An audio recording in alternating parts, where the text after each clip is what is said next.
مرکه مې ډېره ښه وه. دوستانه خبرو اترو ته ورته وه او ډېره مثبته وه. دا خبره د مرکه کوونکي له چلنده راته روښانه شوه. موږ 4 ساعته له دمې پرته خبرې وکړې.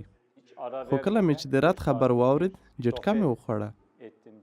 Hiç mi tama ne var ki red başım? Red kararı geldiğinde ben şoka uğramıştım.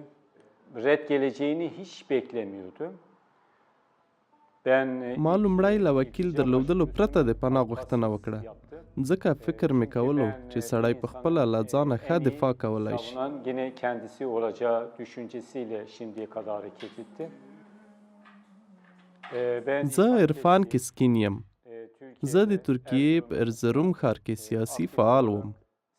د دې ترڅنګ د چاپیریال ساتنې، عقیدوي او لږکیو اړوند له کړنو سره مې هم ډېره لیوالتیا وه او په دې برخو کې مې فعالیت درلود. زه دلته د جنوري په 15مه راغلم. لومړی یوازې د 3 میاشتو لپاره راغلم، خو کله چې خبر شوم پولیس په ترکیه کې زما پر کور ورختلي، دلته مې د پاتې کېدو موده اوږده کړه.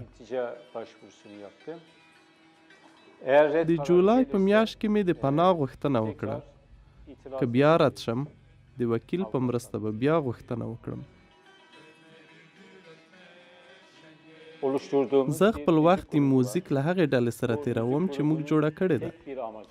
له بېلابېلو خلکو رامنځته شوې دا ډله یوازې یوه موخه لري، او هغه د منځني ختیځ د دښمنو ډلو ترمنځ د ګډو سندرو په غږولو د سولې او یووالي ټینګول دي.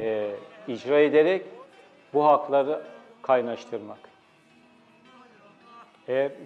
که د 3م ځل لپاره هم رد شم نو باید خپل وطن ته ولاړ شم او ډاډه یم چې هلته به زندان ته ځم، خو له دې سره سره هیڅکله له خپلو باورونو او نظرونو نه تیریږم. Yaptığım işlerden, yapacağım işlerden vazgeçmem.